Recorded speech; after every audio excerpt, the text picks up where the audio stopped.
Bonjour et bienvenue pour cette 247e édition de J'irai lire des comics chez vous. Alors pourquoi 247 alors que l'autre, celle d'avant c'était la 248? Bah tout simplement parce que j'ai oublié la 247. Alors plutôt que l'oublier, eh bien, nous allons tout simplement la faire aujourd'hui. Ce n'est qu'une numérotation, finalement, l'important, c'est l'émission. Joyeux anniversaire Panini Comics. Panini Comics a 20 ans, c'est assez dingue. Si vous avez, comme moi, commencé les comics dans les années 80-90, et que vous avez connu Lug, Semic, et que vous avez vu l'arrivée de Marvel France à l'époque, et donc de Panini Comics qui était derrière, et bien sachez que voilà, ils ont 20 ans tout simplement, et que à cette occasion ils vont sortir plein de couvertures spéciales, notamment il va y avoir une magnifique couverture pour le All New Spider-Man numéro 11 par J. Scott Campbell en exclusivité sur originalcomics.fr, mais ça je vous l'ai déjà dit. Mais ils ont décidé de ressortir 8 classiques modernes de chez Marvel avec une couverture spéciale en tirage limité que pour les 20 ans.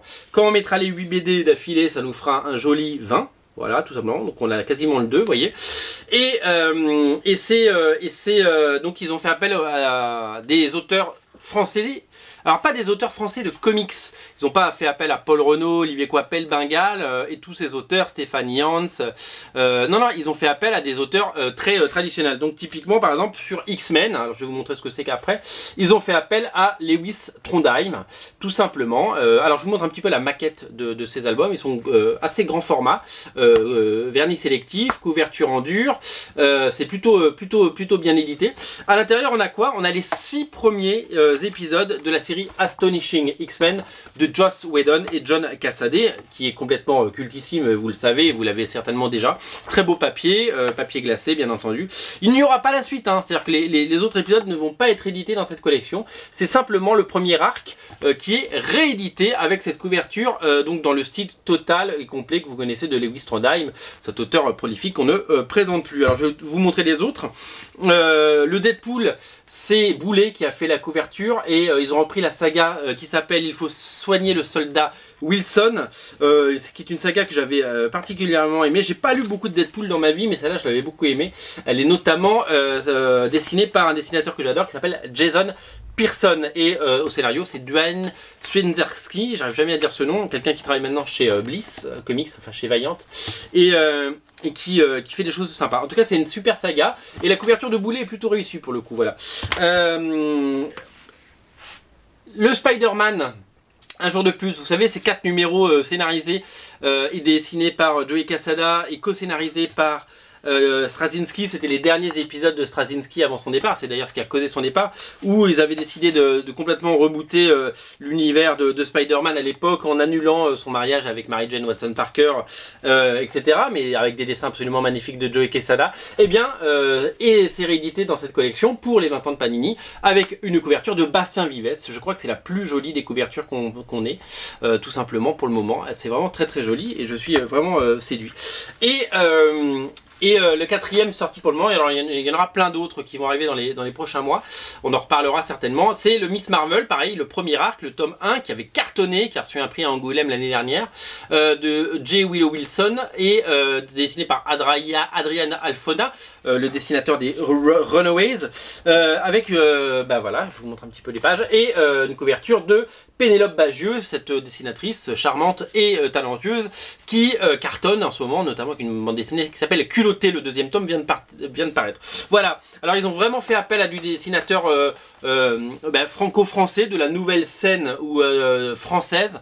On n'est pas du tout dans les auteurs français qui travaillent pour les Américains, c'est peut-être un peu dommage d'ailleurs. Que penser de ces auteurs? Alors déjà la collection est très très belle et je voulais souligner Panini. Il y a des couvertures qui sont très chouettes, que je dis comme celle-là, moi je la trouve très très belle, Bastien Vives a beaucoup de talent, et celle de Boulet est très réussie parce que finalement très, on va dire, elle est très Jason Pearson, hein, elle est très dans le thème. Je suis un petit peu moins fan des deux autres, notamment celle de Lewis Trondheim. J'ai un peu l'impression qu'en France on ne prend pas au sérieux les comics malheureusement, et j'ai un peu l'impression qu'avec ce genre de couverture ça va pas aider. Alors peut-être que ça va faire, les fans de Trondheim vont acheter ça, ils vont découvrir, ce sera très bien, ils vont voir que John Cassaday est un génie à l'intérieur. Mais je trouve ça dommage que finalement, les Français dessinent souvent des petits Mickey et ne prennent pas au sérieux et soient tout le temps dans la parodie, dans cet esprit assez franchouillard de la parodie. Voilà, c'est un petit peu dommage. J'aime pas du tout cette couverture et c'est pour ça que je voulais vous le dire. Et Dieu sait que j'adore ce qu'il y a à l'intérieur. Et donc voilà, donc c'est bien dommage. Et donc voilà, moi, vraiment, les couvertures que j'aime, elles sont là.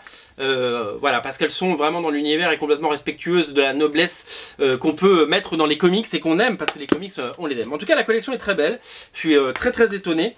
C'est pour ça que je voulais vous en parler, parce que c'est vraiment quelque chose de chouette et je pense que ça va cartonner. Surtout qu'il y a plein de numéros à venir et j'espère qu'on aura l'occasion de parler des suivants, parce que je crois qu'il y a des très grands noms de la bande dessinée qui vont faire des... J'ai déjà vu des miniatures des prochaines couvertures et je pense que ça va être du très lourd. Voilà.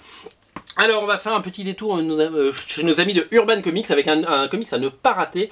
Il y a eu un comics il y a 15 jours qui est sorti, c'était Batman, mais non, qui vient de sortir d'ailleurs, je dis des bêtises, le Batman Tortue Ninja à 10 €, format souple, dans la collection Urban Kids, la rencontre de Batman et les Tortues Ninja à seulement 10 €. Et bien, toujours à 10 € mais dans un format complètement différent, je vous invite à découvrir I Hate Fairyland de Scotty Young, la série Image Comics de Scotty Young qui cartonne depuis plus d'un an aux États-Unis. Sachez que le 3e arc a commencé.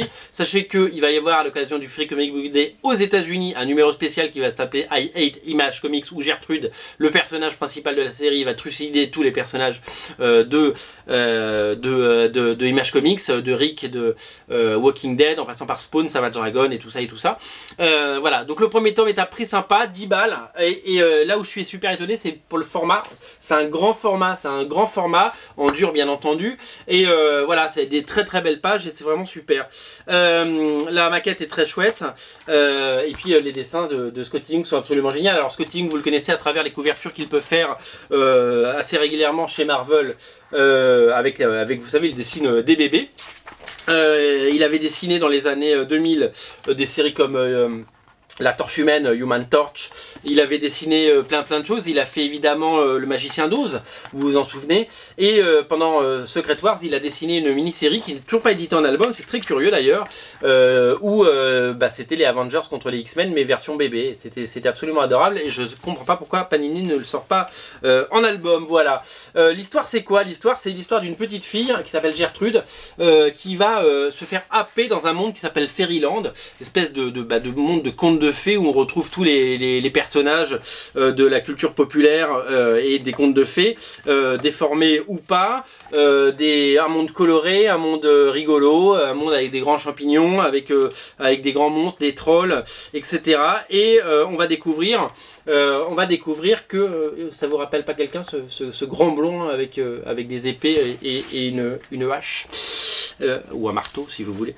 On va découvrir que ce monde n'est pas si rose que ça, et c'est surtout qu'en fait Gertrude va se retrouver coincée pendant 20 ans dans cet univers et sans jamais vieillir. C'est-à-dire que elle va grandir, elle va devenir une femme et elle va devenir sarcastique, méchante, violente, tout ce que vous voulez. Et il rit un petit peu de ça parce qu'elle cherche, depuis Fairyland est très grand, et elle cherche à quitter Fairyland bien entendu, et elle ne vieillit pas, elle garde ce corps de petite fille et elle se promène avec sa hache et toute sa violence et toute sa haine et toute sa rancœur et tout si vous voulez, son second degré, son mauvais esprit, son côté grincheux qui sont absolument génial et qui font que ce personnage est à la fois attachant et fabuleux. Moi j'ai beaucoup d'affection pour cette série, je l'ai lu aux États-Unis, je l'ai lu en VO il y a quelques mois et je la redécouvre dans cette très belle édition en français. Je suis absolument ravi, surtout que ça ne coûte que 10 €, je vous l'ai dit. Et voilà, donc cette série a plein de qualités, c'est très violent, c'est pas pour les enfants, c'est très gore, il y a beaucoup de sang, il y a beaucoup de bastons, c'est expéditif, c'est très chouette. J'aime beaucoup le jargon et le traducteur a fait un travail absolument génial. Il y a plein de mots utilisés à la place d'autres, c'est-à-dire qu'il remplace les gros mots par des mots des signes, enfin des mots qui ressemblent. Et du coup ça donne des choses assez drôles. Et puis c'est peuplé de monstres, il y a un univers très pixarien, très monstres et compagnie. C'est vraiment vraiment adorable, c'est vraiment super chouette, c'est vraiment fun, c'est vraiment une série à découvrir d'urgence, surtout à ce prix-là. C'est vraiment quelque chose d'incroyable. Le travail sur le lettrage aussi est complètement dingue. Les bulles de texte peuvent partir dans des formes complètement différentes et c'est vraiment très soigné. Voilà, c'est vraiment une série coup de cœur et je suis ravi que ce soit Urban Comics qui ait eu les droits, parce que ça aurait pu être naturellement Panini qui éditait déjà Scotty Young, mais pour le coup je suis ravi qu'Urban ait fait ce choix, et c'est surtout que ça ne coûte que 10 €, mais que jusqu'au 31 juin de cette année. Après ça repassera à 15 €, donc si vous le voulez, faut absolument sauter dessus. 10 € c'est vraiment pas grand chose. Voilà, ça c'est disponible chez tous vos libraires, etc., etc. Voilà, une série que je vous recommande plus que tout, parce que c'est vraiment un gros coup de cœur, comme je vous l'ai dit, et voilà, c'est vraiment quelque chose qui doit être lu, et vivement le tome 2, et il y aura un tome 3 puisque ça commence là aux États-Unis. L'épisode 11, 12, 13 sont déjà sollicités et disponibles sur originalcomics.fr, bien entendu. Alors on va changer complètement d'univers, mais on reste dans le comics et vous allez comprendre. Je vais vous parler de la série Omaha. Alors vous voyez, oh là là, attention, qu'est-ce que vous voyez? Omaha, les aventures complètes de Omaha, danseuse féline. C'est un comics qui sort aux éditions Taboo. Ah Taboo, c'est un éditeur qui édite des comics avec des dames toutes nues et des scènes clairement voilà, des comics érotiques ou pornographiques, hein, on peut le dire, des bandes dessinées pornographiques ou érotiques. Donc je vais faire attention un petit peu aux pages que je vous montre. C'est un classique c'est un comics, c'est une bande dessinée américaine. C'est une BD qui a obtenu ce qu'on appelle un Eisner Award. C'est un petit peu comme le Grand Prix d'Angoulême, si vous voulez, aux États-Unis. C'est la plus grande distinction possible pour un comics et pour des auteurs de comics. C'est un comics qui a duré pendant 20 ans, qui a commencé dans les années 90, qui met en scène bien entendu ce personnage qui s'appelle Omaha, cette danseuse. Donc c'est assez cru parce qu'il y a des scènes de sexe dedans, non suggérées, donc c'est pas vraiment pour les adultes. Et c'est une série vraiment culte dans le sens où c'est un monument de la littérature et de la bande dessinée américaine. Il y a plus de 1000 pages qui ont été produites sur 20 ans, et c'est vraiment quelque chose, une œuvre complètement folle si vous voulez, et complètement à part, assez underground dans le style, si vous voulez. On est dans du noir et blanc, on est dans des bandes dessinées, ça fait penser un peu à Fritz the Cat par exemple, ça fait un peu penser à ce que peut faire quelque chose comme Crumb, dans un style beaucoup plus épuré, et voilà, et on suit le destin de cette femme qui danse pour survivre, et ça parle beaucoup si vous voulez, de société, ça parle beaucoup de cette société des années de l'Amérique, voilà, qui à travers les thématiques, des thématiques de la politique, la sexualité, la maladie, etc. Donc c'est vraiment une tranche de vie totale. Alors il y a 2 tomes qui sont sortis chez Taboo. Allez, voilà, je voulais vous parler de ça parce que ça sort des sentiers battus. On n'est pas sur du comics pur, on n'est pas chez les éditeurs mainstream, on est vraiment chez un éditeur qui habituellement fait des comics, des bandes dessinées vraiment pour les adultes, et qui a sorti ce comics et a décidé de le déterrer parce que ça fait partie des trésors, si vous voulez. Et ça c'est à mettre entre les mains que des adultes, hein. Si vous avez moins de 18 ans, j'espère que vous êtes bouché les... Voilà, je vous ai pas montré de page où il y a des choses inavouables, mais voilà. Donc du coup j'ai un peu creusé chez cet éditeur et je me suis rendu compte que cet éditeur Taboo éditait du comics, et qu'il avait un autre label qui s'appelait Graves et Plein. Et Graves et Plein avait édité un comics dont j'avais déjà parlé dans une ancienne émission, qui s'appelle Nancy in Hell, Nancy en enfer, qui a la particularité d'être dessiné par Juan Roserib, ce dessinateur qu'on adore. Là on n'est pas du tout dans le comics pour adultes, hein. Il n'y a aucune nudité. Alors c'est assez violent par contre, et c'est assez gore, et puis vous connaissez le style de Juan Roserib sur les séries notamment qu'il a fait chez Milady Graphics en VF, et donc c'est sur une nana qui est bloquée en enfer, qui s'appelle Nancy, qui a une tronçonneuse, et qui va en découdre. Voilà, donc c'est hyper gore, hyper sanglant. Donc comme quand je disais que c'était pas pour adultes, si c'est pour adultes, mais c'est pas, ce que je veux dire c'est qu'il n'y a aucune, il n'y a pas de sexe tout simplement. Voilà, donc c'est plutôt sage à ce niveau là, même s'il y a quelques poses un peu suggérées. Graphiquement c'est vraiment chiadé parce que Juan Roserib cartonne, et donc voilà, donc moi j'ai ressorti ça de ma collection, et voilà, on a décidé de vous proposer ces titres là sur originalcomics.fr parce que c'est un éditeur qui fait les choses. chose. Et donc voilà, assez intéressante, et on espère que Graves des Plats, qui sort que quelques comics de temps en temps, on espère que dans les prochains mois, il y aura beaucoup plus de choses. Nancy in Hell est disponible, ça ne coûte que 13 €, c'est super, ça c'est aussi l'avantage de ce comics qui est très bien édité pour 13 €. Alors je vous ai parlé il y a quelques semaines de Infinity 8. Vous savez, on en a parlé de Lewis Trondheim tout à l'heure. Il a lancé un concept de comics chez Rue de Sèvres. Donc tous les 15 jours, c'est un comics au format comics avec un ou deux épisodes, je me souviens plus, je les ai quelque part. Ils ont fait appel à des auteurs connus comme Olivier Vatine ou Dominique Bertaille. Il y a un dessinateur par arc. Il y a donc 3 épisodes font un arc, donc ça sort, ça coûte 3,50 €, ça sort dans toutes les librairies, et dès qu'ils en ont fait 3, ils sortent un album en dur, et qui reprend l'intégrale avec une nouvelle couverture. Donc le premier tome est réédité en album dans un très très bel album que vous avez sous les yeux. Donc hop, ça ne s'invente pas. Et le deuxième tome, magnifiquement dessiné par l'incroyable, le légendaire, le talentueux Olivier Vatine, est produit là. Alors, ça a été vendu comme un comics. Et puis il y aura plein de tomes, il y en aura au moins 8, vous voyez, donc on n'est pas là pour rigoler. Ça a été vendu comme un comics, donc moi j'ai sauté dessus parce que je suis très, à la fois je suis curieux et méfiant sur ce genre de concept, vous le savez, et j'ai été agréablement surpris parce que ils ont produit, alors Zep était co-scénariste aussi sur le tome 1, j'ai oublié de vous le dire, donc ils font vraiment appel à des auteurs de toute la scène franco-belge, hein, et suisse pour le coup. Ils ont vraiment, si vous voulez, les codes du comics ne sont pas forcément respectés, on n'est pas dans le comics pur, sinon dans le format. Par contre, c'est hyper bien produit, c'est-à-dire que les dessinateurs sont de premier rang, les scénarios sont excellents, ça se dévore, c'est vraiment très très bien, et du coup, au-delà d'être un comics ou pas un comics, finalement, on s'en fout un peu. On est plutôt, si vous voulez, dans la très bonne bande dessinée de science-fiction avec plein d'idées et plein d'inventions comme on sait faire en France, voilà. Et pour le coup, je suis hyper fan de cette série Infinity 8, c'est vraiment une très très belle surprise, une très agréable surprise. Donc c'est coproduit par Rue de Sèvres et Comics Bureau, l'éditeur, vous savez, qui fait les statues également, Attacus. Et voilà, et c'est une série à découvrir. Et donc si vous les avez ratés en single, en souple, eh bien je vous invite vraiment à sauter dessus sur ces albums qui sont assez magnifiques et avec des magnifiques couvertures et très bien produits. Et au moins vous n'avez raté aucun épisode et à la fin ça vous fait une belle collecte. Voilà, en tout cas, voilà, un beau coup éditorial pour Rue de Sèvres et que je soutiens et que je veux montrer parce que c'est vraiment quelque chose qui fait la différence. Voilà. Qu'est-ce que je peux vous montrer d'autre? Rapidement, je vais vous montrer la sortie du tome 2 de The Weekend de Divine, grand format. Le premier tome a priori bien marché chez Glénat, alors chez Glénat Comics. Le titre numéro 1, le best-seller, c'est Lady Mechanica, et vous le savez. Et dans sa roue, et les auteurs étaient à Paris, je crois que c'était le Comic Con, c'est ça, qui avait le salon qui avait, ils les ont fait venir. Les auteurs Jimmy McKelvey et Karen Gillen, pardon, excusez-moi, j'ai eu un petit trou de mémoire. Ils ont fait plein d'autres comics ensemble qui vont sortir chez Glénat dans les prochaines semaines.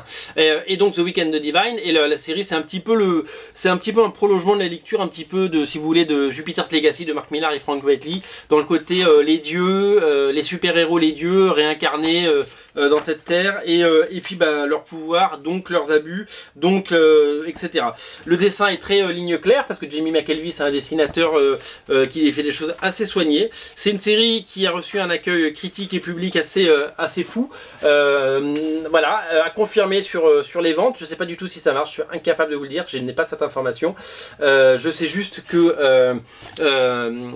ça a été lancé en très grande pompe chez Glénat, et qu'ils ont de grandes espérances pour ce titre, et je sais que cette série a énormément de fans, et donc voilà, le tome 2 arrive, donc vous allez enfin pouvoir le dévorer, donc votre collection de Glénat Comics va certainement s'améliorer.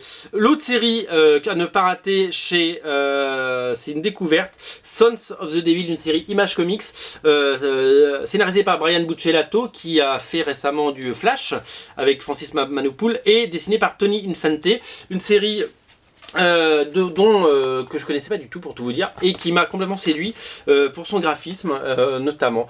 Donc voilà, donc ça sort chez Glénat Comics, et c'est une très jolie découverte. Voilà. Je termine cette émission pour vous parler évidemment de mes lectures presse. Un très très bon numéro de Mad Movie sur toute la saga Alien Prometheus et le futur Alien Covenant qui sort dans quelques mois, réalisé par Ridley Scott. Un très très bon numéro. Et toujours Cinématiseur, le numéro 61. Toujours un canard intéressant à lire. Si vous avez un train à prendre ou des transports, eh bien il vous accompagnera, avec tout ce qu'il se doit. Voilà, donc ne ratez pas cette semaine I Hate Fairyland de Scotty Young, seulement 10 €.